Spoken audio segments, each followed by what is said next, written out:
Yo, it's your boy Ryan, Northwest Sports Fanatics, back at you with a new video. My top 5 wide receiver duos after the Julio trade with your boy Ryan and the Northwest Sports Fanatics. Make sure you guys subscribe to the channel. Smash the fucking like button either now or on your way out. Donate to your boy if you can, either on here, patreon.com/NWSF or the GoFundMe. And if you're looking for merch, Northwest Sports Fanatic merch, link is below every video on the YouTube page. Follow me, Facebook, YouTube, Twitter, Instagram at NW Sports Fanatics. So let's try this again. Hopefully the connection will stay a little bit stronger. There's so many different settings, lighting, green screen, bit rate, all kinds of bullshit that you got to really monitor with the 10 different screens that I have up. We'll see how long it can go. Hopefully it works out okay, but I want to go over my top 5 wide receiver duos after the Julio Jones trade, and also kind of my favorite ones going into the season. One thing that you're going to see in common with all of these duos, they all have great quarterbacks throwing them the football. So depending on where I rank them, it might be actually the skill set that these wide receivers have rather than maybe the quarterback that's throwing to them, which is a big part of things. And this does not include tight ends. Obviously, with that, you could always go with Travis Kelce and Tyreek the Freak Hill, Ryan Schrick, and message from a Golden Eagle in the building. Or you could end up going for a Kyle Pitts,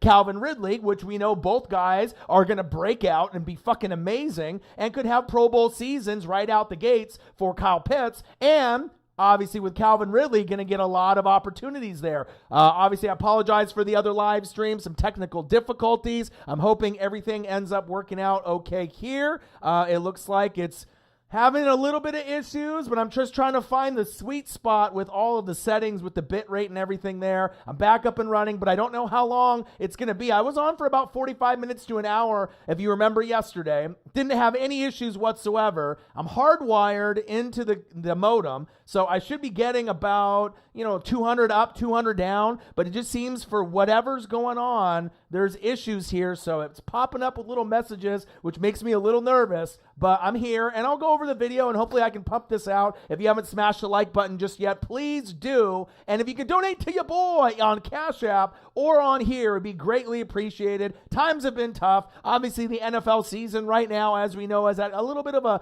down point. Not a lot going on, but we finally had Julio Jones, go to the Titans, and now we're waiting on Aaron Rodgers.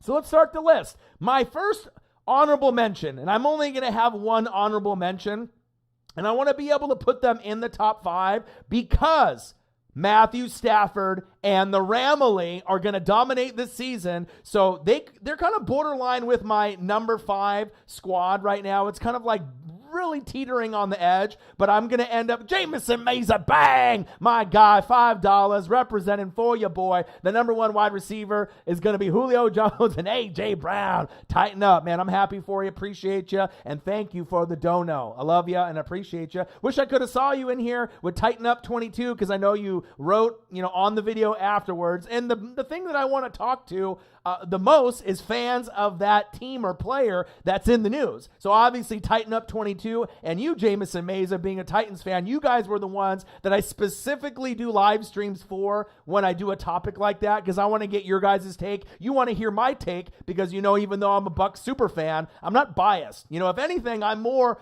on the kind of the normal, not biased side. You don't really see a lot of that right now in the media as well as across the nation. It's usually a lot of people talking shit, arguing, and saying shit that isn't true. So, Jamison Mesa, congratulations. Julio Jones, I'm excited for you guys. I like defense and offensive line, and those are going to be 2 issues for you guys moving forward, but the offense is like the Dallas Cowboys. You got Ryan Tannehill, you got King Henry, you got Julio, you got A.J. Brown. All right, but you lost Jonnu Smith at tight end, and you lost Corey Davis. And on the flip side, you got Dak, you got CeeDee Lamb, you got Amari Cooper, right? You got Michael Gallup. You got a lot of weapons. You got Zeke.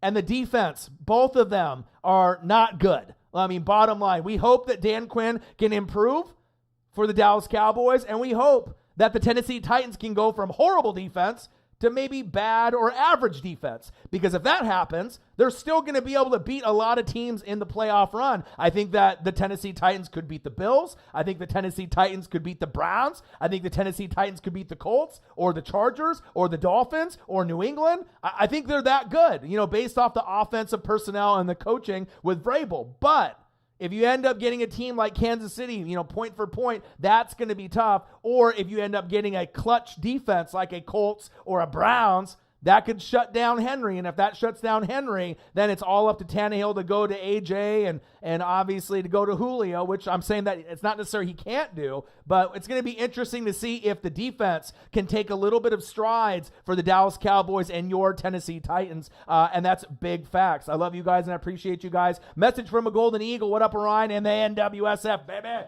Let's go, baby. Chain gang in the building. I finally got the lighting set up correctly. I finally got, the pixelation. Now I'm just going over like speed and connectivity. It's fucking driving me crazy because ever since I ended up moving into this 3-bedroom, I got my own area, my own office. I don't have the flat screen and the wall mount just yet, so that way I can't, watch NFL Network while I'm doing this. I'm just in here in the room grinding, all right? But once I get the bit rate and find the sweet spot with the settings, obviously with my OBS program, and then, I can just kind of monitor it's crazy. If you are actually here in person with me, which I hope maybe one day with the fans, I'll be able to have some fans come visit, you know what I mean, and hop on with the stream with me. You're going to see a lot of people hopping on the stream with me. Fans and friends of mine and fans of the other team, not necessarily playing Tampa Bay, but maybe they're going to be on Monday night or Thursday night. I got Charger fans, I got Cowboy fans, I got Niner fans, I got fans from all over. And then my sister's cousin, Zach, lives in Washington. He's a Cowboys fan, reasoning, a lot of Cowboys fans are douchebags, right? And that's the facts, right? Some of them are cool, but there's a lot of Cowboy douchebag fans, I feel, across the country. There's a reason why sometimes people give that side eye. Maybe they're just so hardcore. Maybe they're living in the past. Maybe they love Troy Aikman and fucking Michael Irvin and Emmitt Smith like I did, even though I was more of a Niner kid, right? And they just, are just so living in the past. Or maybe Roger Staubach or, I don't know how far back that some of these guys are going, right? But some Cowboys fans that I have met, even though some douchey, up here in the Northwest, but I have had, some good relationships with some good ones. And Zach is one of the good ones. And I'm kind of excited. He's a fantasy football guru expert like me. So I'm thinking that maybe I can get him to come and we can talk fantasy football with y'all. So that way we'll be doing the league, obviously through the Northwest Sports Fanatics again this year. But, to give you guys tips on how to draft, what positions to draft, not to draft quarterback too early. There's a certain strategy in fantasy football, and I think that he could be a big part of that, and us could work together. He'll be probably watching the Cowboys and the Bucks in the first game, so I'm excited about that when we open off NFL kickoff here in a few months. And then my boy Joey Gomez, part of the NWSF clan and the Fanatic family. He's a Charger fan. I'm going to have him come through once in a while and, hang out with your boy while we watch some games. And there might be a few others. My boy Swaggy P. Preston, Colts fan. He'll be in the building. So we got a Cowboys, we got a Colts, we got a Chargers, and there may be a few others that I might have just come through just to have them enjoy the experience and vibe with you guys while we watch the game. A lot of people don't realize how much multitasking, how much effort, reading, writing, arithmetic, film study, all the things you got to do. And I'm full-time working at another job and I'm doing this full-time. So it consumes a lot of your life. But if you have a dream and you have something that's important to you that you would do for free, then you have a lane, and the next goal is to get this bitch up to 20,000 subscribers again. We need to gain about maybe 100, 150, that dropped off after the season. So I'm hoping we can go past that 20K subscriber mark. I'm really wanting that. I really want to get past that point so we can get closer to 25K and 30K, and it all starts with you guys, and you guys are the best fans on planet Earth, the Fanatic family. But year number 5, year number 9 for your boy doing this. I've been on the mic and been doing this for 9 years. This is going to be year 5 on YouTube, which is very exciting. Don't stop. Can't stop, won't stop. I ain't going to quit. And it's going to be really exciting this season. So let's go over here real quickly. What up, Ryan, the NWSF? Message from a Golden Eagle. Ryan Strick, I had someone argue that Julio right now is easily better than Tyreek right now, shaking my head. I would disagree. Julio Jones is a first ballot Hall of Famer, right? And, Julio Jones, I think in most circles right now is ranked maybe 3rd, 4th, or 5th, kind of like Tyreek, believe it or not. I mean, if you're going to be going over wide receivers, but if you look at the impact of the wide receivers, because most people are going like me, I'm going Davante Adams right now as my favorite. I think he's number 1, but that's obviously with Aaron Rodgers. But I think that if he went to a different team, I think you could still get similar numbers. I think it's not just Aaron Rodgers totally made Davante Adams maybe at the first part of his career, but I think he's worked really hard to prove that he is a top 5 wide receiver in the league, and that's just me personally. And then you got DeAndre Hopkins at 2. You used to have Michael Thomas, but he's no longer in the top 5, right? So you got right now, right? I mean, it's debatable, too, because Tyreek the Freak Hill right now is the fastest player in the NFL and the most explosive. The guy that could probably most likely give you 2 or 3 touchdowns in a game in the league that's not named Davante Adams. And that's facts. And probably have a better chance game in and game out to give you that huge production, that game-changing, explosion, that big first down, that big third down, that slant for 80, to the house. And it's not like I'm saying, that Davante Adams can't do that all the time. He has proven that he can make big plays, or D-Hop, even with his age, or some of these other guys that are in the top 5 like Julio. Or Mike Evans or Keenan Allen. I mean, I can go on and on and on about guys who are fucking underrated like a motherfucker in this league. And then you got guys like Justin Jefferson and DK Metcalf. They're in like the top 10, top 12 right now already. All right, and they're creeping to try to get in that top 5 status. So some of these guys are getting older, and they're going to be out of there, like Julio and D-Hop. DK and Justin Jefferson, they're willing to take that fucking spot, and they want that spot now. And it wouldn't surprise me that they put up top 5 numbers, either of them, going into 2021, based off their situation right now. But I think right now, Tyreek, in his prime, you can argue besides Davante Adams, I love Mike Evans too. Mike Evans is probably the most underrated wide receiver in the red zone. I mean, you saw what he did with Tom Brady. I mean, this guy can get you 10, 11, 12, 13, 14, 15 touchdowns, just like Tyreek. But I think I would have to agree with you, Ryan Strick. I think Tyreek, I would rather have him right now than Julio. Julio's 32, as a little bit older. He definitely, gets injured from time to time, but Tyreek sometimes will have issues with quads and with his foot or his toes or leg work. I mean, I get it. But, I mean, as far as explosiveness, and I'm talking about if I could have any wide receiver on any team on Tampa Bay. That's how I usually gauge these relationships and the profiles and the ratings that I give players, because I don't hate on them. I think, okay, like if Michael Thomas was on my team, would I love that? Yeah. I'm a Bucs fan, but I'm not stupid. Yeah, he's a fucking rival. Lattimore and Mike Evans, they're beating each other up, and obviously there's a lot of turmoil and hate. But I try to look past all the hate and just look at the talent of the player. And would I like to have that player on my team? Would that benefit my team? Can I win games, with this guy on my roster? How would he play? And that's why you got to get past a lot of the hate that's out there in America and the globe. And that's why I just like to give a different perspective that, hey, you might not like this player right now. He might be on your team down the road. Or you might not like this guy because he's a rival to your team, but you can still respect him. And once you get to a point where you can actually enjoy games other than your own, like I can enjoy games other than the Buccaneers and love it with so much passion and energy in life that it's like I'm cheering for my own team when I'm calling the games, and you guys can see that passion that's real. There's nothing better than watching fucking Tyreek go 90 to the house. You know what I mean? Even though it's not on the Tampa Bay Buccaneers and it's on the Chiefs, I mean, that's something that's really fun to watch as a fan with the best sports league in the world, the NFL, not the fucking NBA. All right, Joel Embiid, I saw you score, 40 plus. You didn't get the MVP, but that's for another day and another video. All right, we know the Joker. All right, ended up from Denver Nuggets, ended up getting the MVP. So just a little NBA talk. We don't do too much NBA on here, but I see what's going on.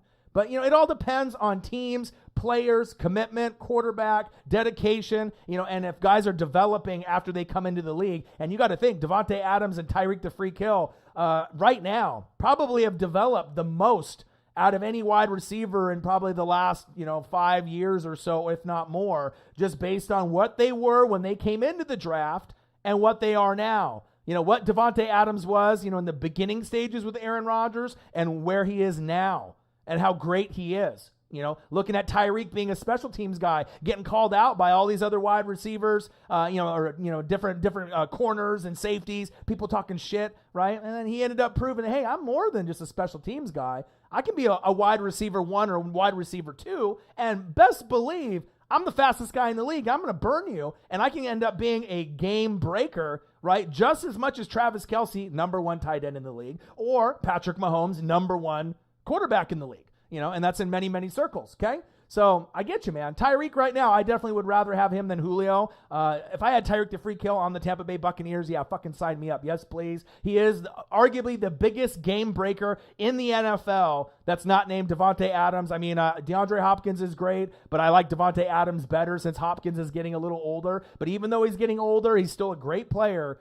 But I still have kind of a pecking order of guys that I would rather have on my team, okay? And that's big facts. So, as I was going in here, and I'll acknowledge everyone in here as well. Amber said, I'm back and running. Yes, I am. Key drops in the Super Bowl, I'd have to agree. Jamison Mason, number 1 receiver, is going to be Julio Jones. I see ya. Now I'm just going through. All right. I think I'm getting caught up. All right. Message from a Golden Eagle. Ryan Strick, Amber M, Jamison Meza in the building. Thank you for the dono. Titans doing the 2018 Chiefs. No defense, all offense. Yes, but the thing is, Bud Dupree is going to make a difference, and I think the Titans can be like the Cowboys. You can still win games and possibly make the playoffs. Maybe not go all the way to the AFC or NFC championship game, Titans and Cowboys, but if you can score more points than the other team, I mean, it's like the Chiefs as well. I mean, like I said, you have Honey Badger, you had Chris Jones, right? And you had Frank Clark, but other than that, I mean, you had kind of role players that got better, but not a lot of big superstar names. I mean, pretty much it was those main 3 on defense. So, typically you'd like to have 8 guys out of your 11 be at least, above average, and then the other 3 at least be average and not horrible and not a liability to your defense. But we'll see what happens right now. Let's see. Titans should get Ertz. Right now, Zach Ertz, the number 1 destination for Zach Ertz, it needs to be the Indianapolis Colts. It needs to go with Carson. It needs to be with Frank Reich. That's who needs a tight end. That guy needs fucking weapons. The Titans have Ferkser.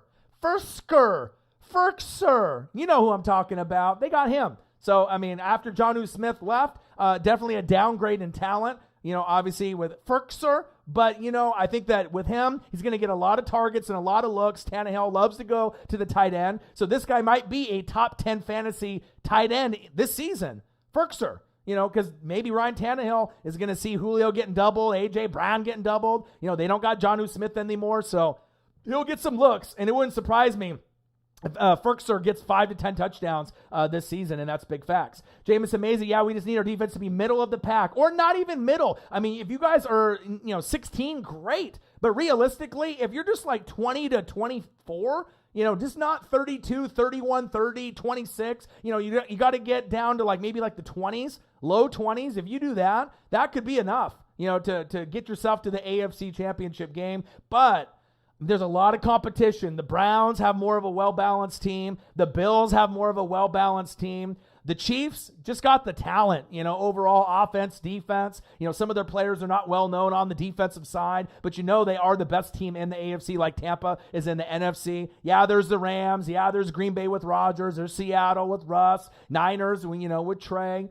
There's going to be a lot of options and a lot of teams, that are going to be jockeying for position. Miami and the Chargers in the AFC battling it out to get in. And then you're going to see teams like the Giants and the Eagles and the Cowboys and the Washington football team and the Vikings, really scrapping, trying to be able to get into the dance. And even the teams like the Saints, hoping that they don't have a bad season and they can go at least 9 or 10 wins to get in, just to get into the dance and see what they got, with the roster that they have, and going into the next year, what they need to address. Let's see here. Dylan W. 26, Steelers in the building. What to do? Oh, yeah, there's a hella cowgirls in this Northwest area. Cattle prod always in hand. Message from a Golden Eagle. Yeah, there's a lot of Cowboy fans, I think, everywhere. I mean, and a lot of them, if you're 25 to 45 years old, and you're watching the channel, if you're in that general range, you remember the Troy Aikman, Emmitt Smith, Michael Irvin. I mean, when I was watching all that shit go down,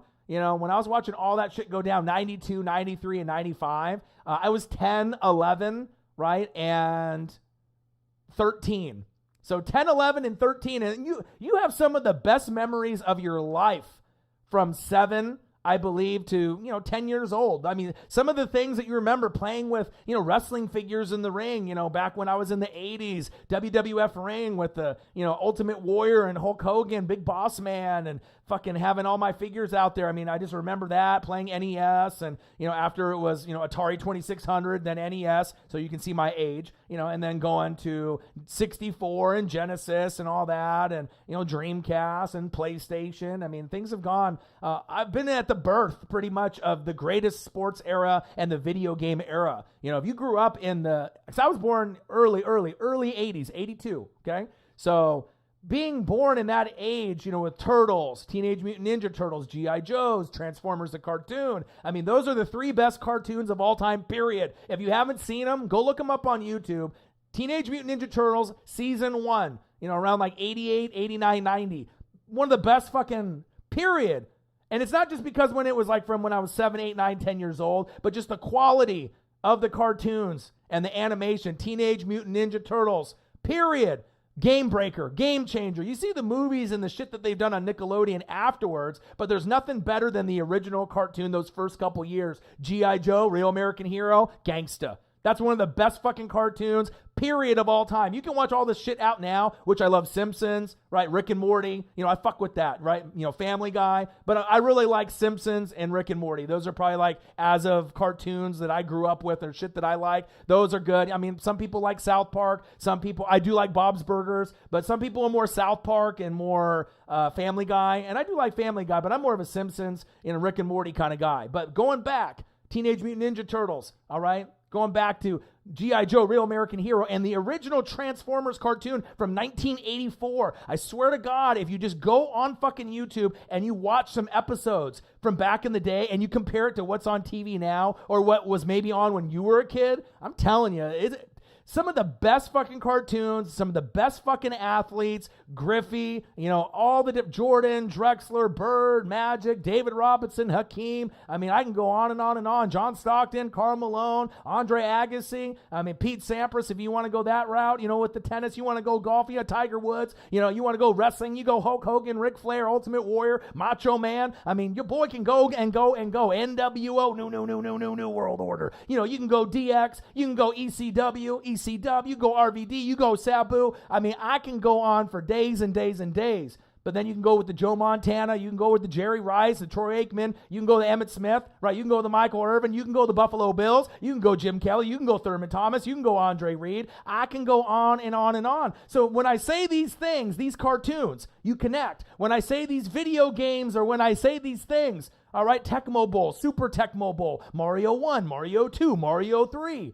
I mean, this shit was game-breaking back in the day. Maybe not to a lot of the youngins like Nola in the building who might be 22, 23 years old. He don't know better, all right? He's only seen with, like, the next generation systems. I grew up on that fucking Atari 2600, that NES 8-bit, all right? And then going to Sega Genesis 16-bit, all right? You feel me? You know what I mean? I drew a whole nother connection. Your boy can go on and on for wrestling names, every organization, NBA, MLB, NFL. It shows you I'm a fucking steel trap. And this is, since probably 5 years old. And I got a couple buddies that will go back and forth with names too. Going with the old school Michael Adams and the Todd Days, the Tom Gugliotas. If you're just going back and thinking of the Sean Bradleys, just names that are kind of random. Benoit Benjamin. It's just so much sports that you've watched. And for whatever reason, I can still remember the oddball jobber names and just all the memories that I have from watching back there. But Nola's in the building. Mesa in the building. Chiefs 2020 champs. You excited for the season, champ? I am. I hope that we have a rematch and we play again. I'm going to be very, very honest.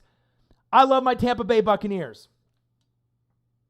Everyone knows I'm NWSF for life, brother. All right? And I'm super excited to see Julio with AJ and see what, all these other players are going to do, what CMC's going to do, what Saquon's going to do. But I'm not going to lie. With the additions of those offensive linemen, Orlando Brown, all right, Kyle Long, all right, Joe Tooney. You still got Niang on the right side, Lawrence, Duvernay, Tardif, and everyone they got. And they even got a guy named Creed, all right, in the draft. Monster, okay? I know about your team. I'm probably more excited than a lot of Chiefs fans to actually watch the Chiefs because I've always been a Mahomes supporter. Travis Kelce, Tyreek, Andy Reid, Honey Badger. I mean, Chris Jones, Chris Jones, Frank Clark. But certain guys, when you watch certain teams play, it's just like you would pay money to go see the Kansas City Chiefs. Like they're literally, a must-see draw every time they're on Monday night, Sunday night, Thursday night, whether you're a rival and you hate them or you're just excited to watch them. I mean, what's really better than watching Mahomes, the best quarterback in his prime, best tight end in the prime, and Travis Kelce, right? And there's Russell Wilson and Aaron Rodgers and Deshaun Watson and all these other quarterbacks. Let's be honest, though. Patrick Mahomes, even though they lost the Super Bowl last season, he is the best quarterback with the most potential, right? With the ceiling through the roof. Like, if anyone's going to throw for 6,000 yards and 60 TDs, which sounds crazy, it's going to be Patrick Mahomes. And to be honest, I think he's going to do it before his career is over. I know he can get to 5,000, and I know 60 TDs is fucking an insane number, but think about it. I'm not sure if, Russell Wilson and Aaron Rodgers, they might be able to get to that number, but that would mean if you're getting 60 touchdowns, you're probably getting like 4 or 5 picks or less. If you're having some kind of monster season like that, you're not going to throw probably 10 picks or 15 or 20 with 60 touchdowns. I mean, you're in the zone if you're getting that many, but I can't wait to watch the Kansas City Chiefs, no lie. Probably the funnest team to watch in the NFL other than your favorite team. And that's big facts, and it's been that way for quite some time. But Chiefs 2020 champs in the building, my dude, what it do? CP, Adam Thielen is very underrated in the red zone. CP, Vikings fan. Skull. You know what's fucking underrated? Adam Thielen. Not underrated in the red zone. Let's talk about how underrated Adam Thielen is as a receiver. A guy that didn't get a whole lot of scholarship looks, comes into the NFL. Not anyone really knows who he is. You do benefit from having a guy like Kirk Cousins, who I actually really like, kind of like Ryan Tannehill. He's not the best quarterback. He definitely has some bad games, and I'm a little bit more on Ryan Tannehill than I am Kirk Cousins. Kirk Cousins, needs to prove that he can win on prime time and play better on third down. But depending on what happens with Aaron Rodgers this season, or if Rodgers stays, there's a chance Minnesota can make the playoffs this season. And they got Justin Jefferson too, who might end up being a top 5 wide receiver sooner than later. 1,400 yards, broke the record, but also like I like to mention, hey, CeeDee Lamb, getting over like 1,000 yards with a bunch of garbage QBs like Andy Dalton. And, after Dak went down, I think he would have surpassed 1,400 yards. You know what I mean? So no hating on Justin Jefferson. I love him. But CeeDee Lamb, I think we need to really recognize, even though he might be on the Cowboys, very, very dangerous. But back to my point with underrated. Adam Thielen, underrated. Tyler Lockett, underrated. Keenan Allen as a superstar, underrated. I mean, Mike Evans doesn't really get a lot of love, but since we, made the Super Bowl and, you could see what kind of damage he did with Tom, I feel that people are starting to respect Mike Evans now a little bit more than maybe they did prior when we had Jameis, that maybe you had him in the top 10. And some of you might think Mike Evans is maybe the 4th or 5th best wide receiver in the league, and that's nice to hear. Because I think that, he's borderline. You don't necessarily have to put him, 4th or 5th or 3rd or, he can still be in that, 4 through 8 range. I mean, everyone's going to have opinions, but you just got to think, if Mike Evans at this point could be on your team, would you take him? Would you like him? You know what I mean? Is he going to score points for you? Do you like his attitude and his moxie? You know what I mean? Do you like his route running? He's got good hands, good in the red zone. I mean, that's how I look at, different players that are great, because that's one thing you can't really hate on is greatness. I mean, you can when like people hate on LeBron, you don't got to be a fan of the Lakers or the Cleveland and, all the teams that he was on. It's like sometimes, you hate on greatness because they're just so fucking good. They're so good that when they have a bad game, people freak out. Because you're so used to guys dominating on a high level, right? Where they're getting triple doubles. Like when LeBron gets like 30, 18 and 14. That's insane, right? If anyone else would have got that stat line, you're like, damn, this guy had a fucking game. LeBron does it so often, even at this old age, right? Even though they're knocked out of the tourney, to get the championship this year, you almost take greatness for granted. And I think sometimes people, drink that haterade. They hate on Mahomes, they hate on Russell, they hate on Rodgers, they'll hate on Brady, you'll hate on, all the different players, once they start having that long-term success. I mean, some guys are a little bit more likable, like Peyton Manning. I mean, it's really hard to hate Peyton Manning. I mean, really, I mean, even if you're a rival like on the Titans or one of the, Patriots, I mean, can you really hate Peyton Manning? I mean, I know with Eli might be a little dorky, and he on the Giants, different kind of player, you know what I'm saying? But Peyton is one of the more likable guys, and he's always been up there with me with Joe Montana, as my like favorite quarterbacks of all time, obviously with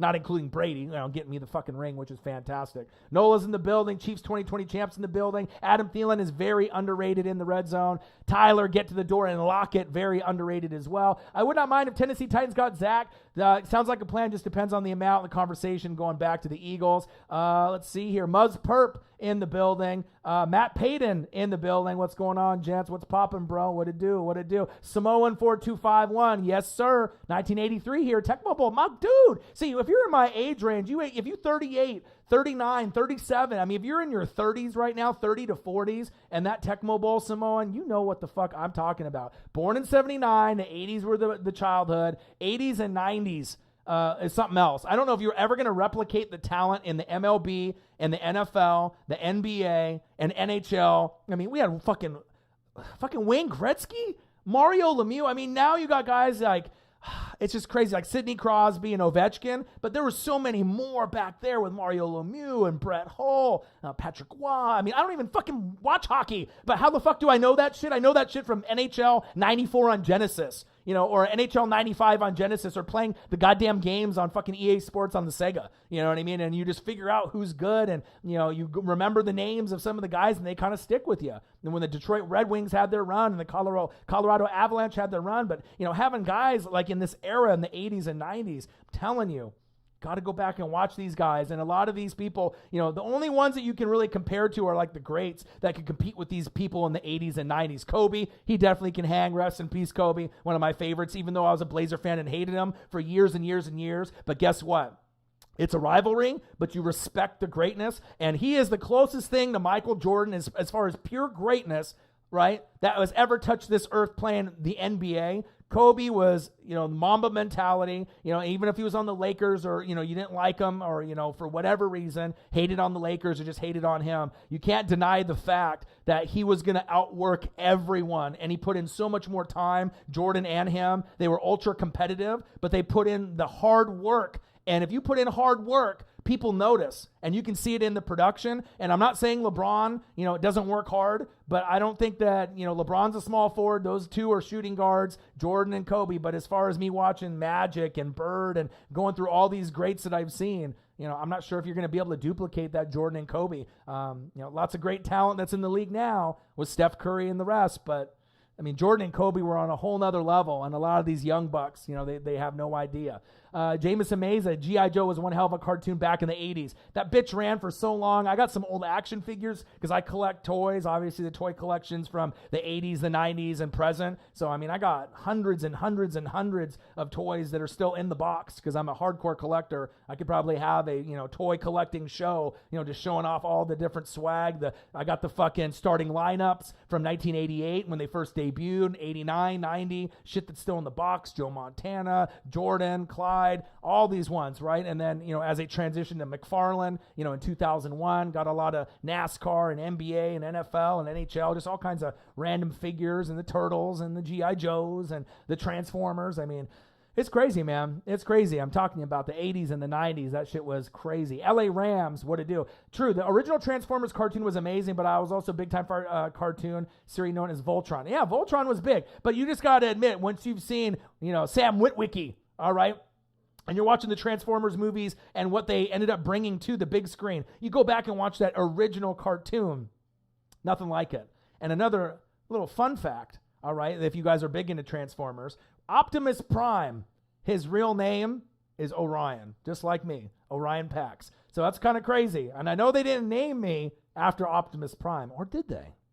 My dad was a hippie, all right, and I didn't want to be an Orion or a Brian, all right, but Orion Pax, a.k.a., that is Optimus Prime. If you go back and watch the show, you'll be able to see that. A little fun fact for you guys with the Transformers cartoon from 1984. Joshua, the Bucks fan, Logan. Go Bucks, baby. I hear ya. What to do, my guy.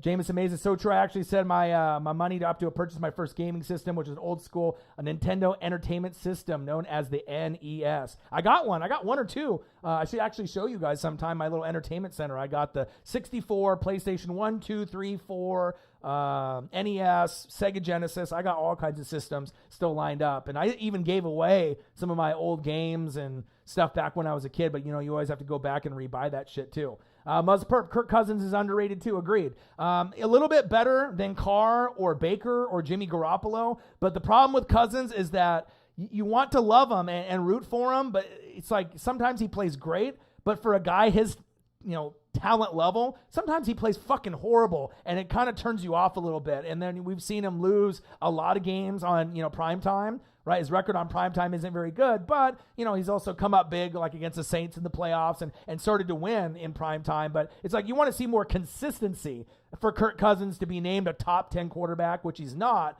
But like with Ryan Tannehill, guys, they might not be the most popular name, maybe not the most likable, but, I'll tell you what, if Kirk Cousins and Ryan Tannehill were available for Tampa Bay, do you think I would blink an eye and not take them? Obviously, you're not going to get Mahomes or Rodgers or Wilson, but if you're looking for that next tier, obviously it's not going to be Deshaun Watson. I love Justin Herbert as the future of the league, Joe Burrow, Trevor Lawrence, Zach Wilson, right? But that next tier, over the rookies or the extremely great players who are like top 3, who's that next tier of player? Like quarterback 6 through 12. Who are those guys? Not Kyler Murray, not Herbert, but after those guys. So then you got to start looking at the guys like who would you want? Like Cousins, Tannehill, Carr, Garoppolo, Baker, and then you start making kind of evaluations, and then you think, you know what? I probably would take Tannehill and Cousins over all those other names. And I'm not saying Carr or Baker or these other guys are bad, but it's just about consistency. And you want those guys that, have good touchdown to interception ratio,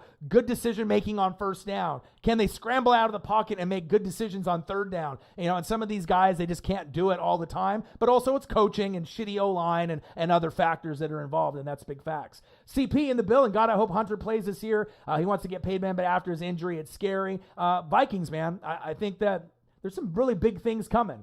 Thielen and Jefferson, Dalton Voss, I got them on my list, my guy. I love both of those wide receivers extremely, and I might have them a little higher than even another duo that you guys might argue with me, but I'm a big fan. You know what I mean? I watched Jefferson, with Burrow at LSU. I've been a big fan of Thielen, and it's like anytime you get these Caucasian white receivers, regardless of, you got a lot of the top tier big dog receivers, we know are the brother receivers. They're just on another fucking level. There's faster, bigger, stronger, Tyreek the Freak Hill, fucking DK Metcalf, AJ Brown, and some of these guys, they look like they're fucking American gladiators from the fucking 80s and 90s. Like I used to watch like fucking Nitro. You know what I'm talking about if you old school like me. Okay.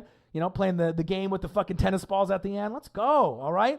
But some of these guys are smaller, kind of like Patriot wide receivers. What wide receivers that are Caucasian or white would, Bill Belichick and McDaniels want? You get the Wes Welkers and you get the Edelmans, right? But Adam Thielen, like you can picture him on New England and doing really, really well. You know what I mean? He's got Kirk Cousins, and that was a part of him developing with Stephon Diggs, right? And Stephon Diggs was good, took his game to a whole nother level with a quarterback that's better than him, Josh Allen. All right. So we've seen what that's about. But Thielen and Jefferson are very, very special. And I'll get into my list with that as well. Mr. T Money. Robbie Anderson, DJ Moore not on this list. Throw it away. Only 2 wide receivers to go 1,000 and 1,000 last year. Well, we already know Mr. T Money who the other one is if you actually know stats, which would be DK Metcalf and Tyler Get to the Door and Lockett. Robbie Anderson and DJ Moore, you're a Panthers fan. So obviously, you're going to be biased, right? But no one that's not a Panthers fan is going to have those 2 in the top 5 or top 10 because they just don't know better.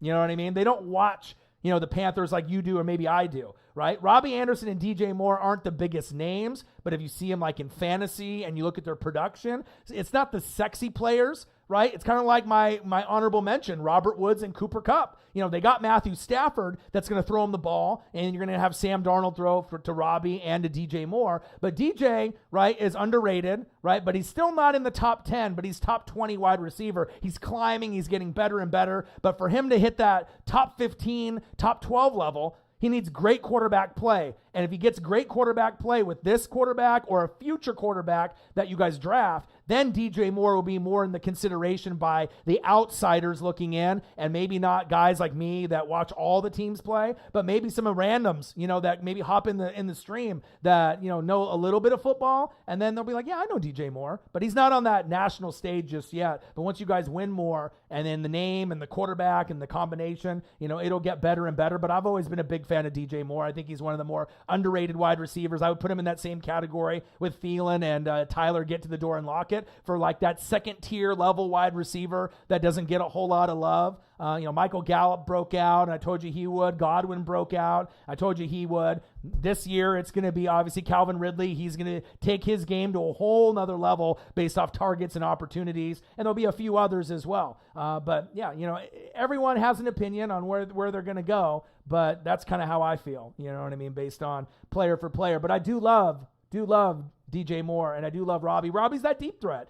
Sam Darnold played with him on the Jets. He's not going to be a guy that will be considered probably, top 10 wide receiver ever. You know what I mean? He'll be somewhere between like 15 and 30, but sometimes he goes deep for 2 touchdowns, 140, and you just scratching your head. You're like, wow, because he can get that deep threat. He is one of the best deep threats in the league. I know this. I ain't stupid. All right, I watch him play. I can't wait to be able to watch him play this season as well. Let's see here.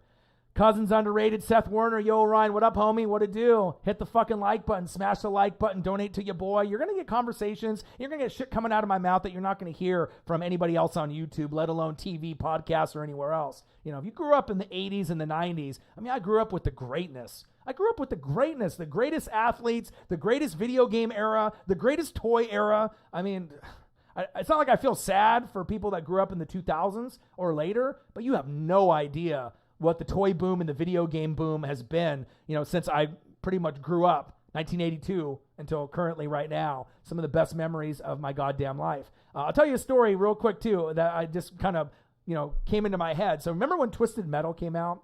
Remember with like PlayStation and PlayStation 2, and Twisted Metal was like the coolest, dopest thing. They had Destruction Derby after, right, where you crash into cars and it was super dope. But Twisted Metal and just the freedom to go in the course, and then they had Twisted Metal 2. I remember I was such a mischievous kid, that I fucking knew what the presents were under the tree, and I was a fucking sneaky fucker, right? So I would open them up carefully, right? Take the game out, because I know my mom would never know that that's the new game, because she just, maybe bought the game, or my dad did, right? So I would open up the presents gently, knowing it was a video game, take the fucking CD out, play the game for like a month, and my mom would walk by and, bring me food or talk to me, but she never, she doesn't pay attention to what PlayStation game I'm playing. But I got to play like Twisted Metal 1 and Twisted Metal 2 like a month early before, I was supposed to, because I was just so into Resident Evil and Battle Arena Toshinden and just like the games that were coming out. It was just the games were just mind-blowing. If you went from like 64 to PlayStation, that era was such a big upgrade from like Atari 2600, NES with like Mario and Tecmo Bowl. Then you hit the Mortal Kombat,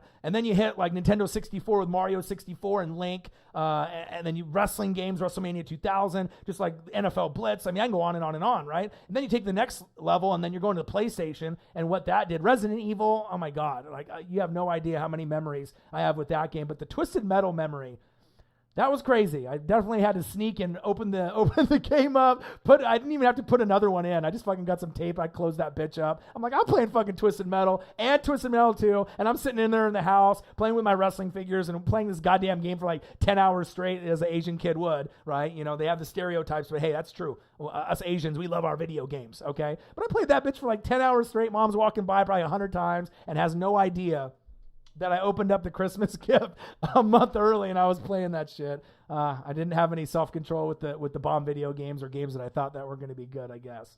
That's a story for you right there. Samoan, 4251, yes, sir. He's an LMAO. He's a, what was it? Sega CD, 32-bit add-on, yeah, right? And remember the Sega Network where you could do like online, and when that came out after, but Sega CD, right? I remember that. And they had that other one that plugged into the Sega Genesis.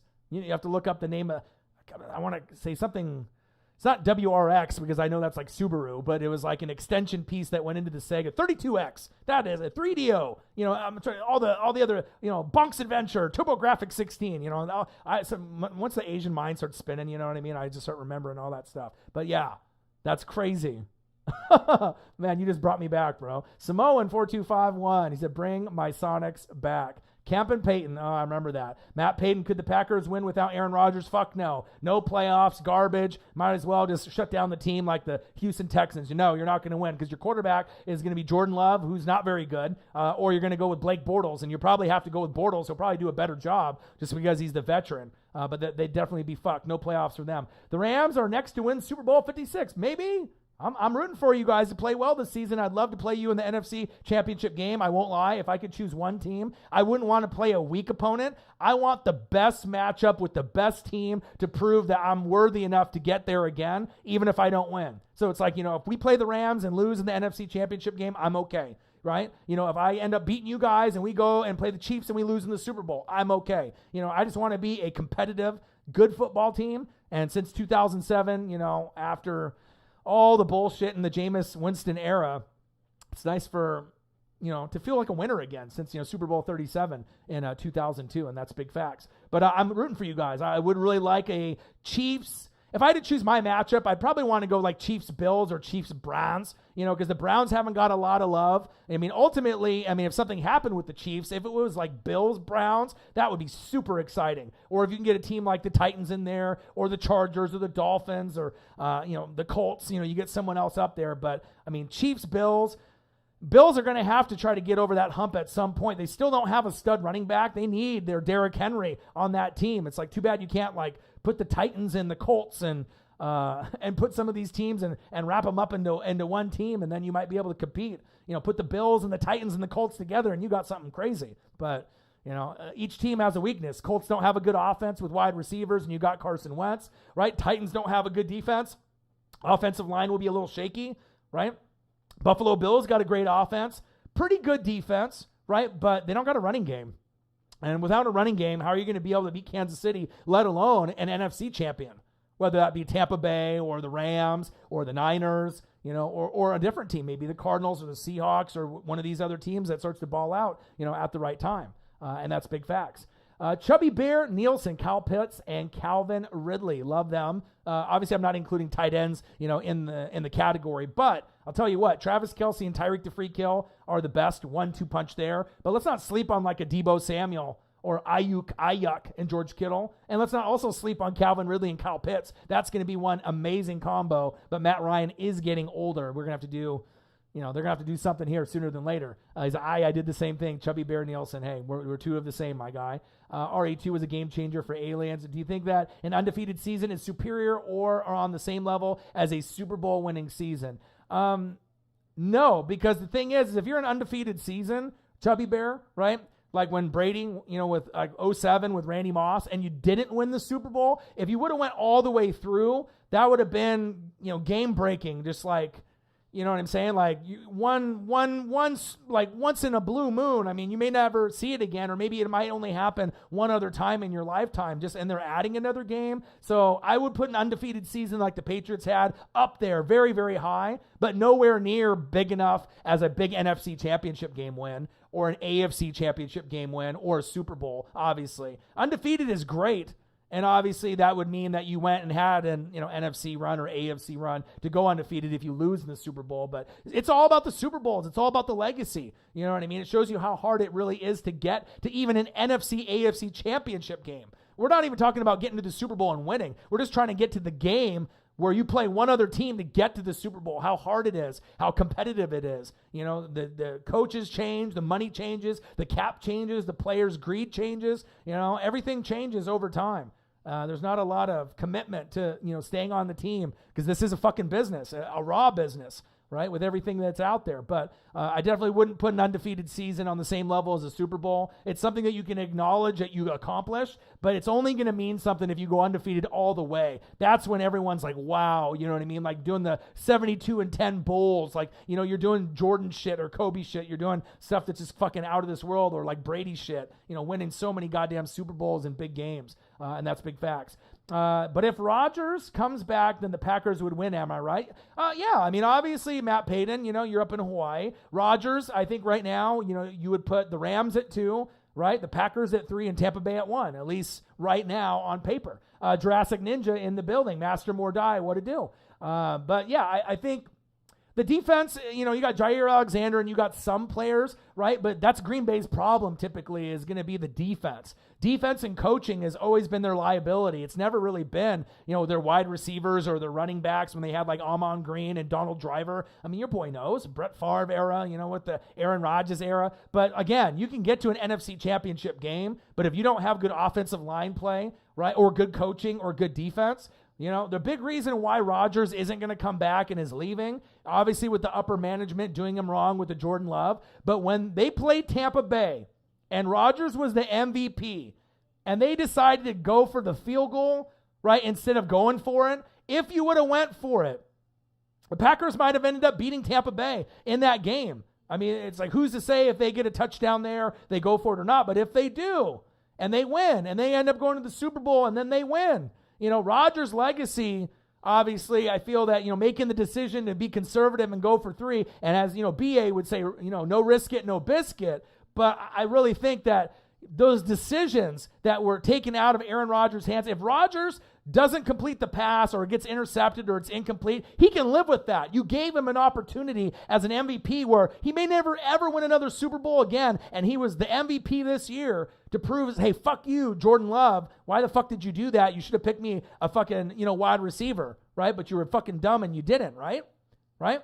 So I think it's that one main decision to me, otherwise not getting along fully with the organization, them not investing in him, not getting his input. Like he doesn't care, like he's a robot. If you're a top 3, quarterback, first ballot Hall of Famer, if you're Aaron Rodgers, Russell Wilson, or Tom Brady, right now, like, you would hope that the organization will at least talk to you. They don't expect you to be the goddamn GM or the head coach, right? Or the person that's going to say yes to the draft pick or no, but at least, it's a people league. It's a people profession. You got to have good communication skills. So, I mean, and you got to think the Packers are, fan owned. They don't got one majority owner, right? And they've been fucking spoiled.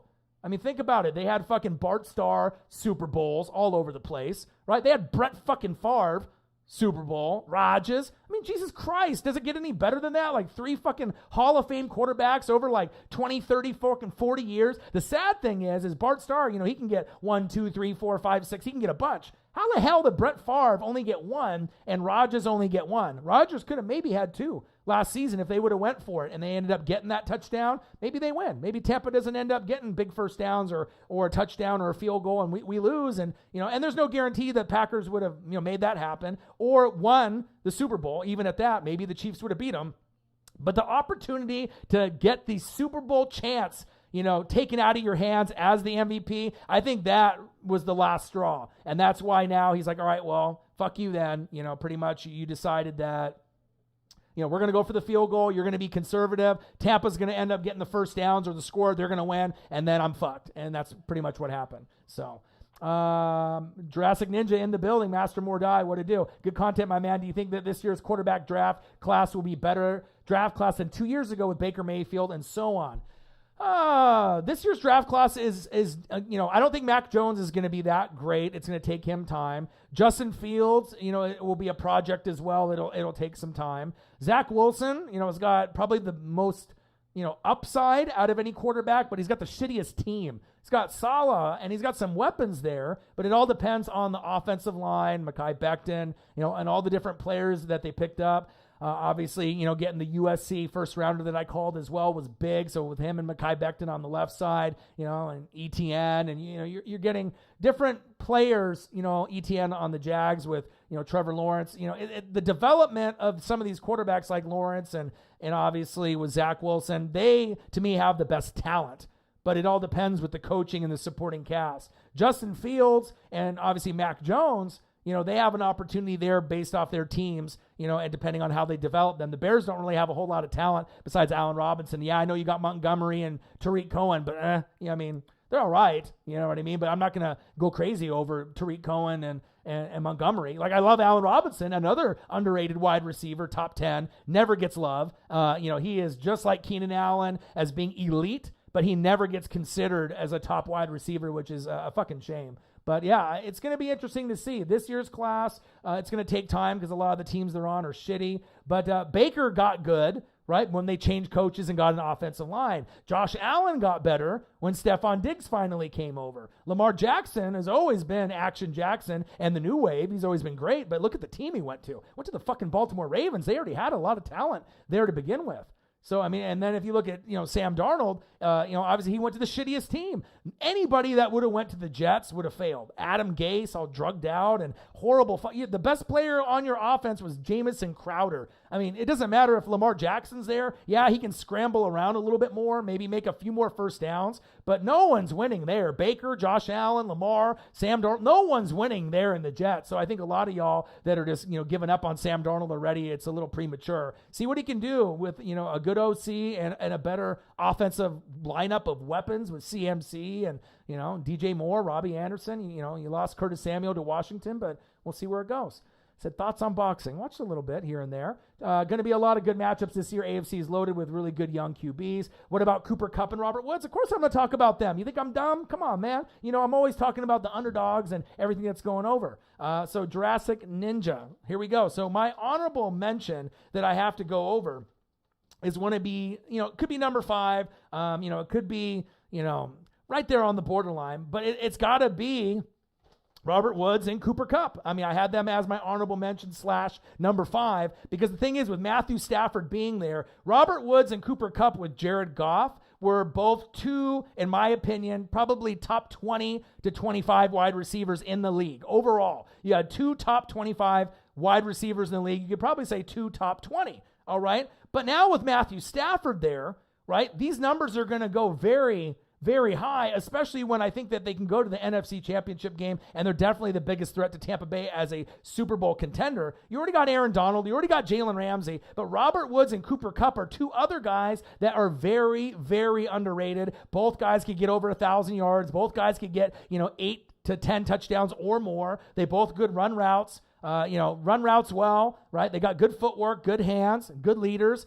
Jared Goff and Cooper Kupp were best friend, but guess who's got a new fucking best friend? Cooper Kupp and Matthew Stafford. So I think, the Rams are going to be probably the most, exciting new team to watch because now you finally got a quarterback that is a Hall of Fame quarterback, and depending on what he can do with the Rams, it might determine if he's borderline Hall of Fame or if he's like, definitely Hall of Fame, especially if he wins the Super Bowl with the Rams. If that happens, even if it's just one, Matthew Stafford is a Hall of Famer. Based off his numbers right now, some people would say he's in. Some people, it would be like the Phillip Rivers thing. Didn't win a Super Bowl. Some of the teams were shitty, right? Obviously with Stafford, the Lions, a lot of those seasons were shitty, right? But now to get on actually a contender, I'll tell you what, I would take Matthew Stafford in a heartbeat. And I almost put them at my number 5, but I had to give Robert Woods and Cooper Kupp a lot of consideration. You know what I mean? I watch the NFC very closely, and they are going to benefit the most out of any quarterback change going into 2021.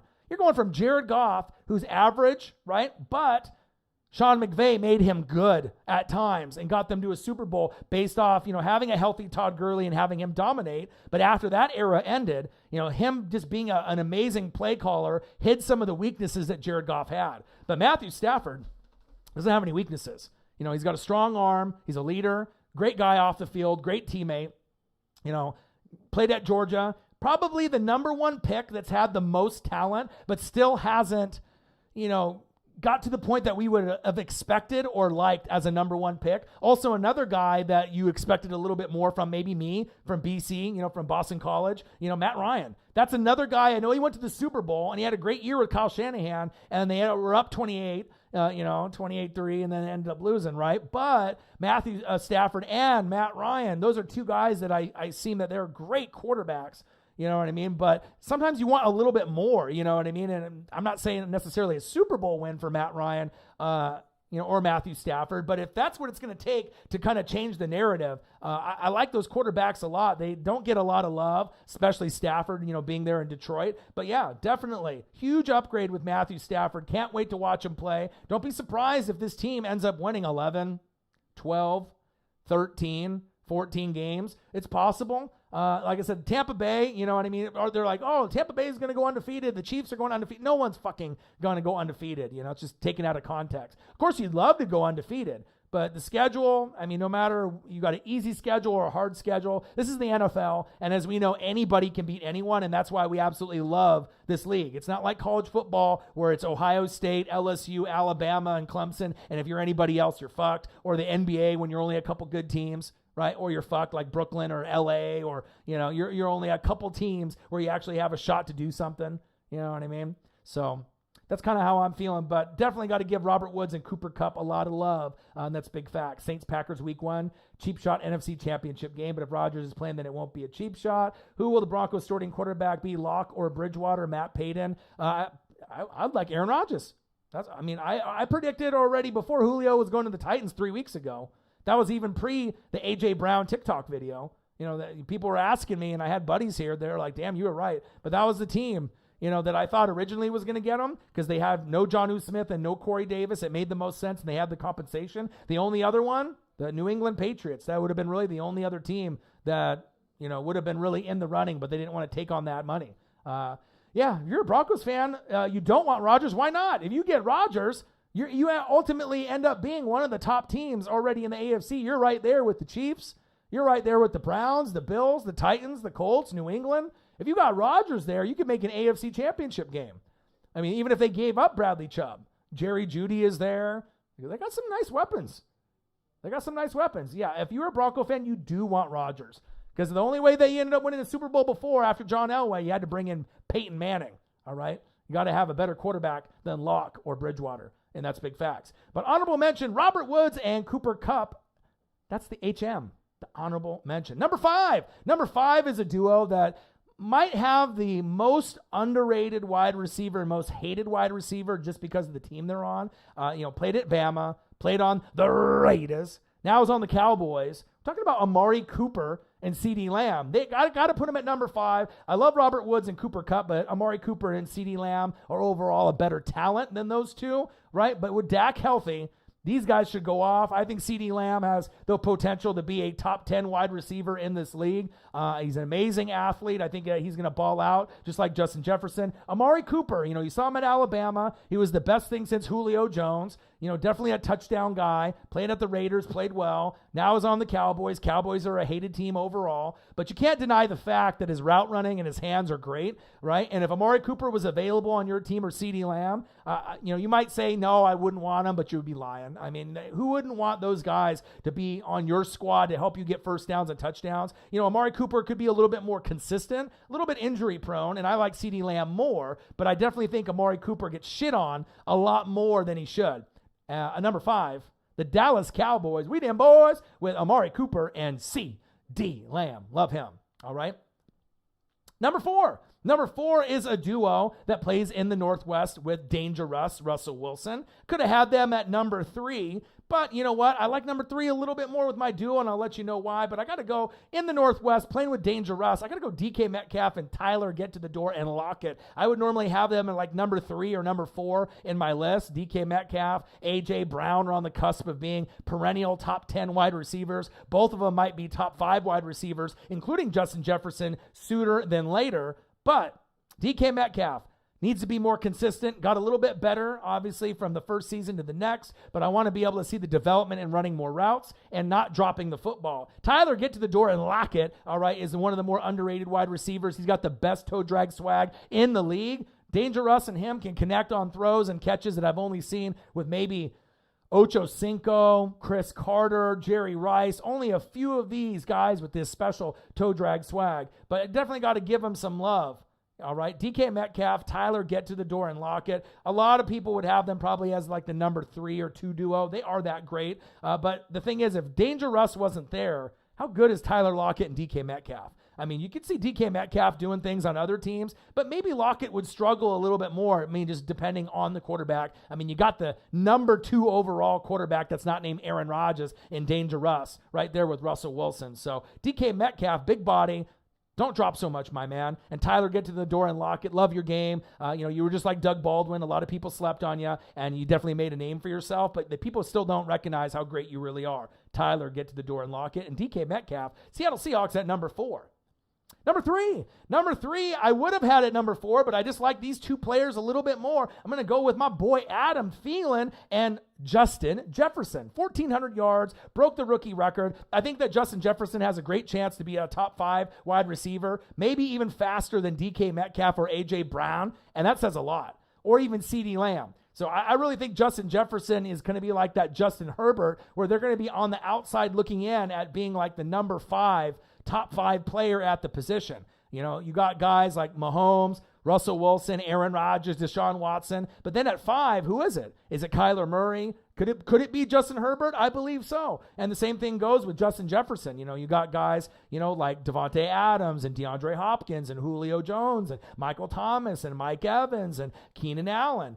Then you got Justin Jefferson. He's kind of right there. So, I mean, I think that he definitely could be in the top 5, you know, category, and he could be a guy that could get you 14, 15, 16, 17. I think that his numbers could be big, like Randy Moss numbers, T.O. numbers, you know, Megatron numbers. I think that his game can develop. You know, also Jamar Chase, you know, we're hoping that he's just like this Justin Jefferson, you know, based off the talent. But I think a lot of people don't realize how great Jefferson really is and how great he's going to be. And Thielen, you know, being for the white Caucasian wide receiver, he's great. He's a Patriots dream. All right. But New England ain't going to get him, at least not anytime soon, we don't think. But if he goes somewhere, he'd be a good fit there. But Thielen's one of those guys that regardless of race, black, white, Mexican, Asian, he's worked really hard on his game. And him and Diggs were one of the best duos for quite a few years. Now you got a guy that might have even higher potential than Stephon Diggs, which is saying a lot in Justin Jefferson. Number 3, Minnesota Vikings, Skol! Justin Jefferson and Adam Thielen.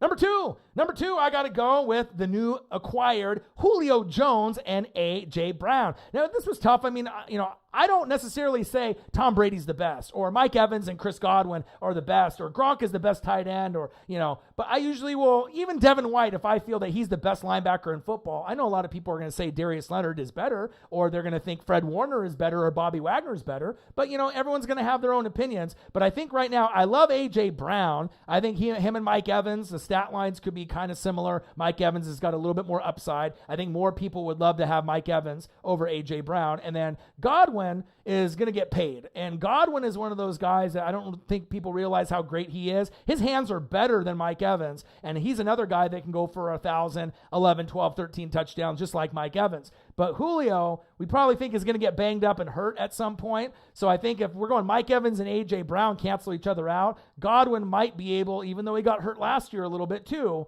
I think Godwin, if he plays that, you know, longer season, you're going to get better numbers just because he's going to be on the field. Tom Brady's there. Ryan Tannehill's there. I mean, both duos are fucking fantastic. But I think that if I had to put money on it, I mean, we'll see. Hopefully Julio plays great. But I think Mike Evans and Godwin's numbers together will be better than A.J. Brown and Julio. But it might be close. But you never know. Maybe A.J. Brown goes for like 15 touchdowns and Julio goes for 12. I mean, but I definitely think that Mike Evans can go for 11 to 15.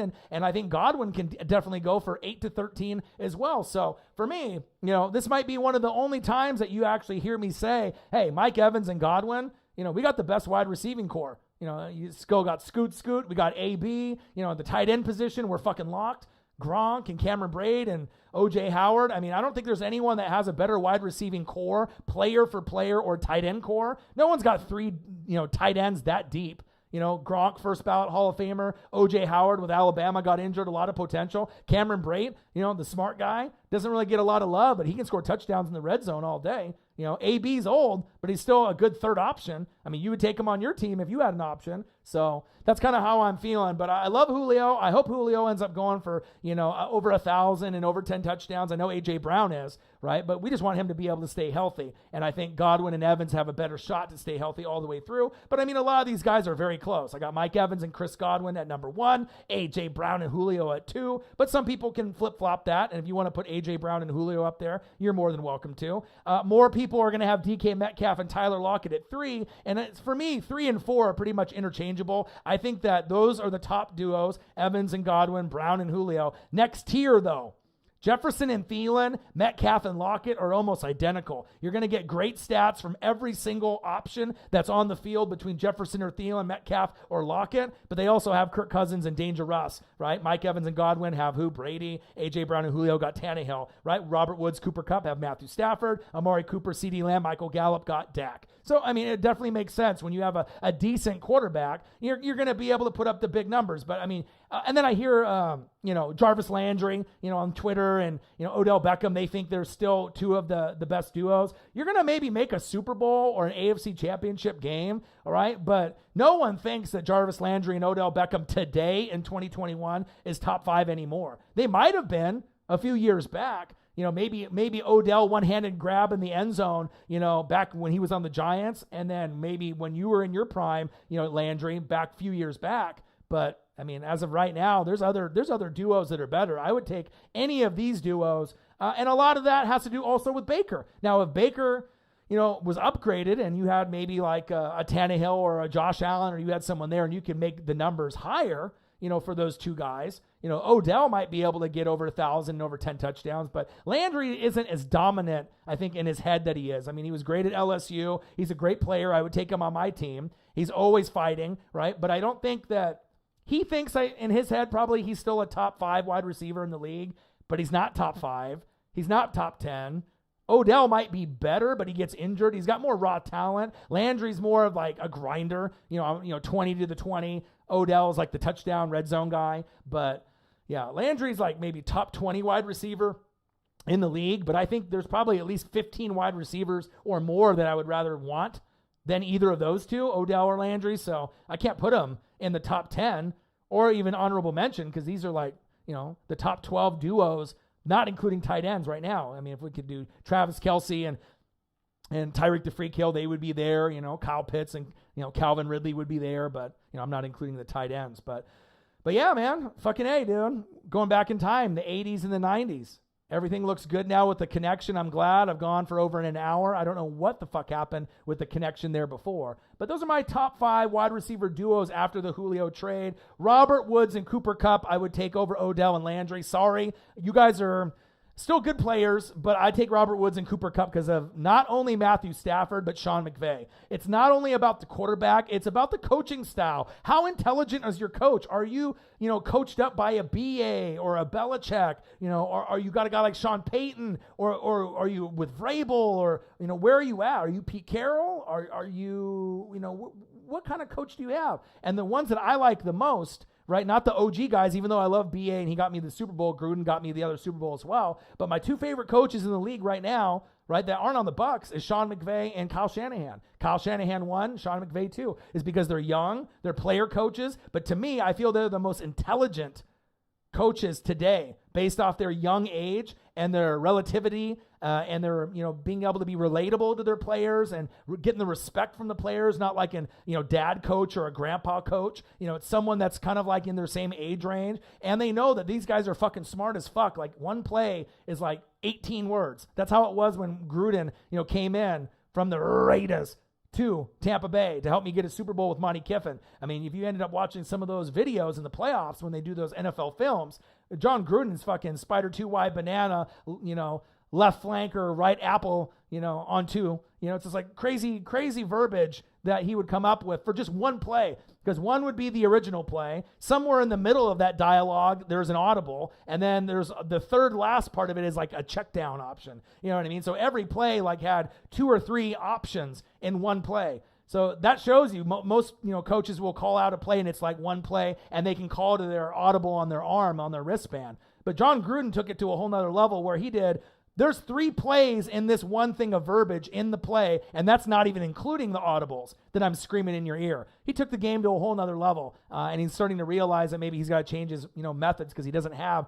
Allstott or Sapp or Derek Brooks or Simeon Rice helping you out or Rondé Barber or John Lynch. It's a little bit different. No Allstott there, Gruden. You got Josh Jacobs, but it's different now.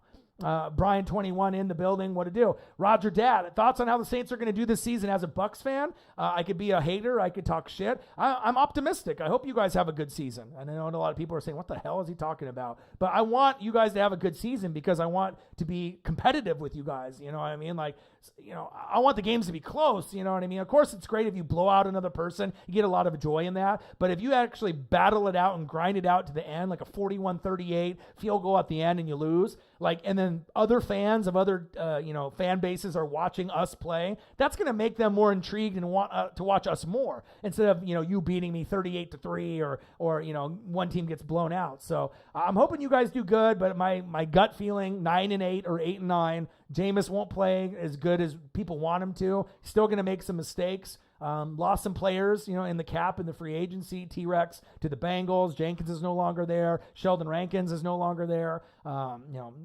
Emmanuel Sanders is no longer there. So your boy knows. You still got Latavius Murray, right? You still got AK-41, top 2 running back in the league. You still got Michael Thomas, can't guard Mike. But, you got Harris. You got a few weapons. Taysom Hill's still there, but I don't know. I think only one team is going to come out of the NFC South. One team is going to come out of the NFC East. All right. So it's Tampa and then whoever it is in the East, the NFC least. One team out of the North and then possibly 2, depending if Rodgers is there. And then I think you're going to get probably 3 from the NFC West. I mean, the team that might be the odd team out might be the Seahawks. Sorry to say, Brian 21. It might end up being the Rams winning the division, right? The Cardinals, and then the Niners, just because the Niners' schedule is so easy. So I think that, whether it be Jimmy G or Trey Lance, Trey Area, right? That might be the team that goes back. But every time we say that about Seattle, they end up winning 9, 10, 11 games and make the playoffs. So maybe we should be saying it's going to be the Rams, right? And who? The Niners based off the schedule, and the Seahawks to give Russell Wilson that benefit of the doubt because he's only missed the playoffs once in his career, right? Which is nuts, right? If you go like 9 years and you make it out of 8, that's fucking bananas, right? Right? So maybe the Cardinals, Kyler still has something to prove. They played like shit at the end of the season. So maybe it's Rams, Seahawks, and then the Cardinals squeak in, or maybe another team. I don't know. It's very interesting to see. Cardinals might not get in. Seattle might not. I mean, I just kind of had a feeling that maybe Seattle would take a step back and maybe the Saints. Not a horrible step back, but instead of making the playoffs, maybe going like 500 or 1 game over or under, somewhere in there where you could still get a good draft pick, but you got to make decisions. And Russell Wilson is still a Seahawk, or who's the next quarterback after Drew Brees that's actually the franchise QB where you guys can win games, That's kind of how I'm feeling. Jameson Meza, Julio Jones, healthy this year. I have Julio, A.J. Brown. Right, I just wish Corey Davis was still there and Jonnu Smith was still there. Now, if you have that lineup, A.J. Brown, Julio Jones, Corey Davis, Jonnu Smith, Derrick Henry, and Tannehill, then people would be like, oh, shit. I mean, this is like a Tampa Bay or Kansas City offense, maybe even better. You know what I mean? But you had to lose 2 to get the 1. So it's great that you got Julio Jones, and I'm super excited, all right? But, I mean, whatever Julio does is going to match or just get under probably what those 2 guys did. So you're still going to need another wide receiver or Ferkser to start balling out, which I think he can. Tannehill loves his tight end, so we're going to have to see where that goes. But I am excited for you, and all the haters of Julio. If Julio was available to go on your team, you definitely would take him. So honorable mention, my top 5 wide receiver duos after the Julio Jones trade. Robert Woods and Cooper Kupp from the Los Angeles Rams and the Ramley. Matthew Stafford, you got 2 great toys to play with. Cooper Kupp and Jared Goff were best friends, but he's got a new best friend, Cooper Kupp and Matthew Stafford. A huge upgrade. Watch for Cooper Kupp and Robert Woods to dominate, and if they dominate, which they will, I think that they'll be in the NFC Championship game. I think the Niners are going to be good, and they're going to be in the playoffs with Trey Lance. The question mark is the Seahawks or the Cardinals. Leaning a little bit towards more of the Cardinals right now, but they got to be able to prove it. Not just J.J. Watt, but Kyler Murray as well as Cliff Kingsbury. Okay? So that's kind of how I am feeling. Number 5, Robert Woods and Cooper Kupp. Love them, love them, love them. More than you, Jarvis. More than you, Odell. Robert Woods and Cooper Kupp. Matthew Stafford. Rams. Aaron Donald. Jalen Ramsey. Studs. And the best one out of all of them isn't Aaron Donald. It's Coach McVay. He's the reason why the Rams franchise turned after Jeff Fisher. Think about it. You can have Aaron Donald, you can have Todd Gurley, right? But it's the coach. It's the culture. It's like when Tom Brady came to Tampa, you change the culture. Sean McVay changed the culture. Kyle Shanahan changed the culture for Atlanta, got fucking Matt Ryan to a goddamn Super Bowl, made Julio ball out. It's like 1,500 to like 1,800 yards when he had Kyle Shanahan. Baller, all right? Taking his game to a whole nother level based off his play calling. That's why Kyle Shanahan, even though they didn't win the Super Bowl in Atlanta, and even though he didn't win the Super Bowl against Patrick Mahomes, those are the two hardest people to beat in sports today, right? But Kyle Shanahan is great, and he'll end up getting a Super Bowl at some point. I truly believe that. Sean McVay is a brilliant mind as well, and it wouldn't surprise me if he gets one. Those are the two guys that I'm actually rooting for, other than Tampa Bay, to have that success, because I want to see those coaches get that under their belt for their resumes. Because I'll tell you what, if I could choose anybody to be on my squad, it would be those two guys in a fucking heartbeat. Those are the two best coaches that aren't named Andy Reid, Bruce Arians, Bill Belichick, Sean Payton, not naming those OG guys, but the new generation guys. It's those two. Love them. My top 5 wide receiver duos after the Julio Jones trade. Honorable mention, Robert Woods and Cooper Kupp. Number 5, Amari Cooper, CeeDee Lamb. And I know Michael Gallup is going to ball out as well. Dak Prescott will be back. I think that they have a great chance to go to the playoffs, even though their defense is garbage. Dan Quinn is going to try to do something he did with Seattle, with Dallas, but you don't really have the personnel. But I'm interested to see what the rookie does from Penn State, as well as DeMarcus Lawrence and a few other of the studs. Leighton Vander Esch, stop fucking getting injured. Cowboys are always hyped. Will Zeke stay healthy? We're not too sure. But what we do know is when Dak is in the game, he's magical. If you hate the Cowboys, right, you hate Dez Bryant, you hate Tony Romo, you hate Troy Aikman, you hate Emmett, you hate Michael Irvin, that's fine. You can have the hate, especially Niner fans, or if you're a fan like the Eagles, the Washington football team, or the Giants. But Dak Prescott, when he is good and the Cowboys are good, when the Niners are good, the NFL is in a better place, just based off the history on how they were so great in the 70s, 80s, and 90s. All right, when you go through the current era and you go through the 80s and 90s especially, all right, for the San Francisco 49ers, 4 Super Bowls, and then the 3 the Dallas Cowboys had in 92, 93, and 95, including Deion Sanders, okay? But Amari Cooper might be the most slept-on wide receiver, all right, in the top 12 category, right? He's just not really that likable. For whatever reason, Alabama, Raiders, Cowboys. I mean, a lot of people don't like the Raiders. A lot of people don't like the Cowboys. But, I mean, if he was on the Packers, he definitely would be getting a lot more love. Sometimes it's just the team that you're on. Good route runner, good hands. Amari Cooper, CeeDee Lamb. Could have broke the record that Justin Jefferson got, 1,400 yards. I absolutely love him. I think his upside is just as high as Justin Jefferson, and he's got a quarterback that can feed him the ball. CeeDee Lamb should be the number 1 wide receiver this year if they want to go to the playoffs. If he's not, and it's Amari Cooper or Michael Gallup, something's going to tell me the running game wasn't as good as we thought with Zeke, and they might miss the playoffs. But if CD ends up being the number 1 guy, watch out. Dallas is going to be in a position where after they play Tampa Bay, I think the next 7 to 9 opponents after that didn't make the playoffs. So guess what, Dallas Cowboys? You better win some fucking games and win games early, or you're not going to the goddamn playoffs. Amari Cooper and CeeDee Lamb. Number 4 is a combo that I absolutely love. One looks like he was in American Gladiators, and the other one looks like they were on Family Matters. I'm talking about DK Metcalf and Tyler Get to the Door and Lockett. 2 guys, that are going in opposite directions. DK Metcalf, he's just like Justin Jefferson. He's primed to be a top 5 wide receiver sooner than later. He's built like a Mack truck, all right? But he's got the speed and the agility to catch up to people and run past you. Love him. Tyler, Get to the Door and Lockett, one of the more underrated wide receivers in the league. He's got the best toe drag swag in the NFL. Him and Russell Wilson are connected at the hip and the brain, just like he was with Doug Baldwin. Another one that was very underrated. Number 4, DK Metcalf and Tyler, Get to the Door and Lockett.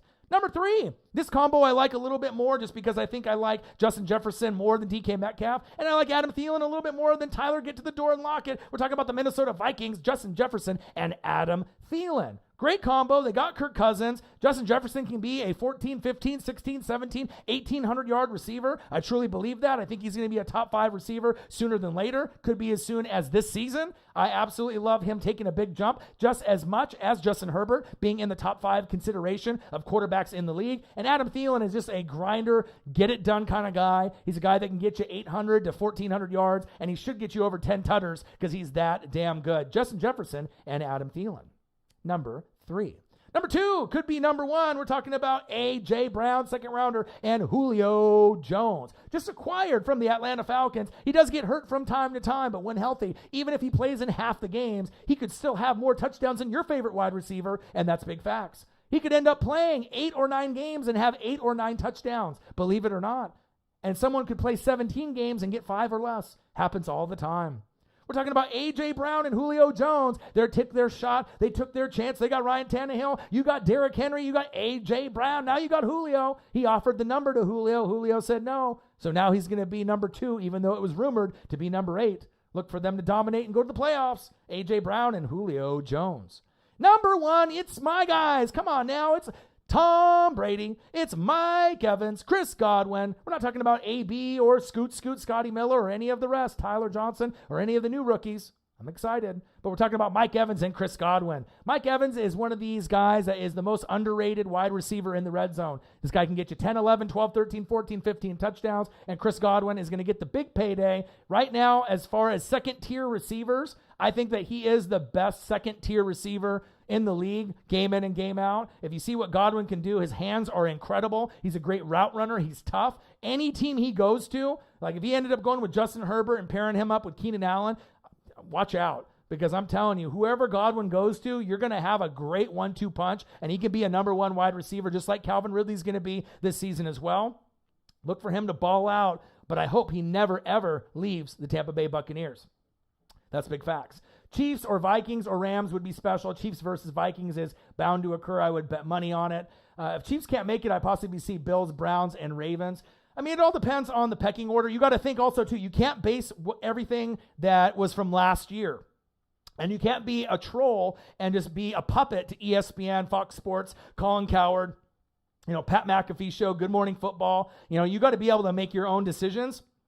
But you also have to think, every year we see teams from the bottom go to the playoffs, win the division, or get into the wild card. So the team that was on the bottom last year that has an easy schedule, and if they stay healthy with Jimmy G and Trey Lance, it's the Niners. So the Niners and the Cowboys have a great shot to change the narrative because that's how it happens. So yeah, we know Tampa more than likely and the Chiefs should be up there. We're assuming the Rams will play great with Stafford. That's what we're assuming, right? But then you got to look deeper. Who's got the easy schedule? Who's going to be playing like a last place or third place schedule? And that's why you're always going to have teams that were at the bottom. So that's why we got to look at teams like the Giants as a team that might be able to get in if they stay healthy, throughout the year.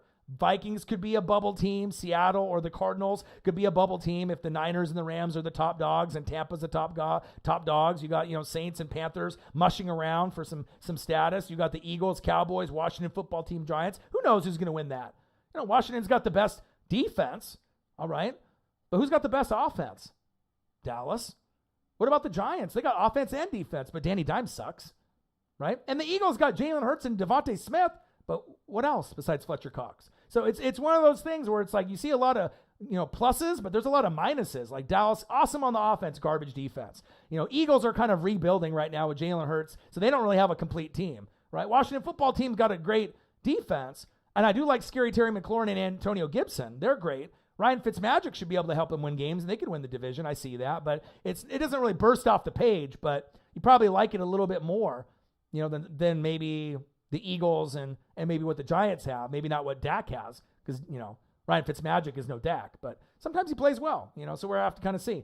Thoughts on the Dolphins wide receivers? I love them. They got a lot of potential, but the only way that the Dolphins, wide receivers that they've had in the last couple years, as well as, moving forward with Jalen Waddle, but they need good quarterback play, and I'm not sure if Tua's the guy. So just imagine if they would have drafted Justin Herbert, where they would be. They've already hit on all their draft picks besides Tua so far. So if you had Justin Herbert there, I mean, you're talking AFC Championship game berth sooner than later. You know what I mean? And I think the Chargers are getting close to start getting to the playoffs on a regular basis with Herbert's play. I think he's very, very good. But with Tua and Burrow, they got hurt. And Herbert obviously is showing that he's the best one out of the three. But the thing is Joe Burrow is probably better than Tua by quite a bit of a margin. Tua's got a long ways to go, even though he's a lefty and I love him. But the only way that they're going to be able to take it to the next level is if Tua develops. But I think the Dolphins and Chargers are two teams to look at in the AFC. And then obviously the Niners, Cowboys, Giants. You want to look at those teams too. Kind of like bubble teams, but are they really bubble teams though? Maybe you could say the Giants is, but I mean, I'm pretty confident that Niners, Cowboys, or at least one of those teams is going to get in, possibly both. But I think the Niners have a great shot because it seems like everyone's talking Seattle and Cardinals with J.J. Watt and all the improvements they made, and the Rams got Stafford, right? But no one's talking about the Niners. You know, no one's really talking about Kittle and Debo, right? Ayuk. I mean, you got some pretty good and nice pieces. You know, Jimmy G isn't great, but he's middle of the pack, right? You got Trey Lance, if he can develop. You got Fred Warner, you know, top 3 linebacker in the league right now on the Niners overall. Yeah, you know, Bobby Wagner's up there. Devin White is up there. Darius Leonard from the Colts is up there. So, I mean, you know, I know my football. You know, I definitely do my research on all the other teams, but that's kind of how I figure how it goes. Amari Cooper, CeeDee Lamb at number 5. Robert Woods, Cooper Kupp, honorable mention. Number 4, DK Metcalf and Tyler Get to the Door and Lockett.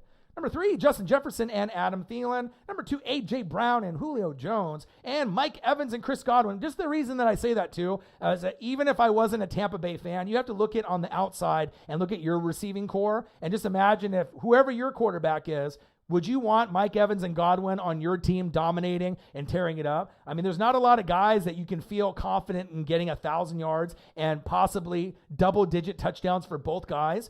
I mean, Cooper and CeeDee Lamb, you don't really feel it. Woods and Kupp, you don't feel it.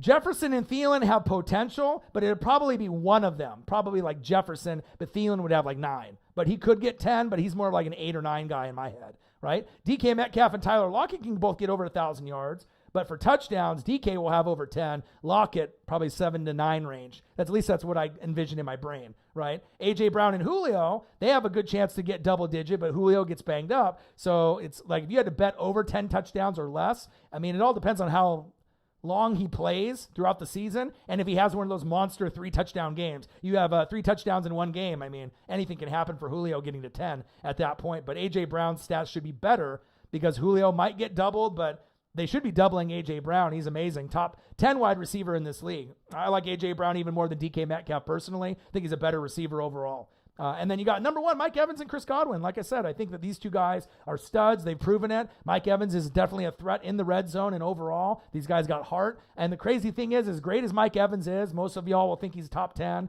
Some of y'all will think he's number 5, 6, 7 in that range with like Keenan Allen and Diggs and a few others. And I hear you, right? But Godwin is one of the guys that his hands are even better than Evans. And Evans' hands are like elite. So I don't know what that means for Godwin. His hands are elite, but their hands are amazing. And like I said, I couldn't ask for a better wide receiver combo. And then I also got AB and Scoot. And, you know, you got to think, I had Keyshawn Johnson, Keenan McCardell, and Joe Jurevicius in my Super Bowl run. So none of those guys were really like all-stars, Pro Bowl guys. Keyshawn was a shit talker, number 1 pick, Jets. No one liked him. USC, you know, always talking shit all the time. But he was a great third down possession receiver. Not a lot of touchdowns, right? But he can get you over 100 balls. And he can also get you, you know, probably somewhere in that 5 to 9 touchdown range. He's not going to get double-digit touchdowns, rarely, right? But he definitely was a stud. Keenan McCardell, coming from Jacksonville, you know, he was the guy that could get you over the 10 touchdowns. Good slot receiver or on the outside. You know, just another guy to complement what Keyshawn could do with his body, posting guys up. Keenan McCardell could get all the routes done. And then Joe Jurevicius was just that big guy. You go through it to that big white dude all the way down the field, and he's going to rumble all over you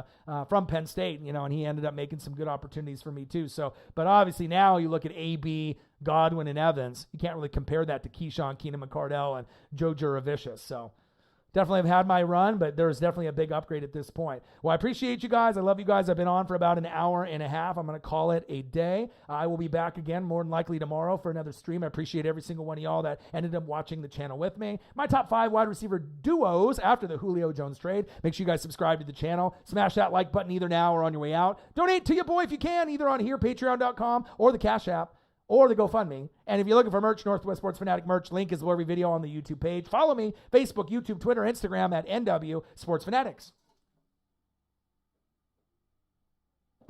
NWSF Chain Gang in the building. Feels good to be NWSF all day, every day. Hope you guys have a great rest of your night, and I will be back more than likely tomorrow. Peace. Love you guys.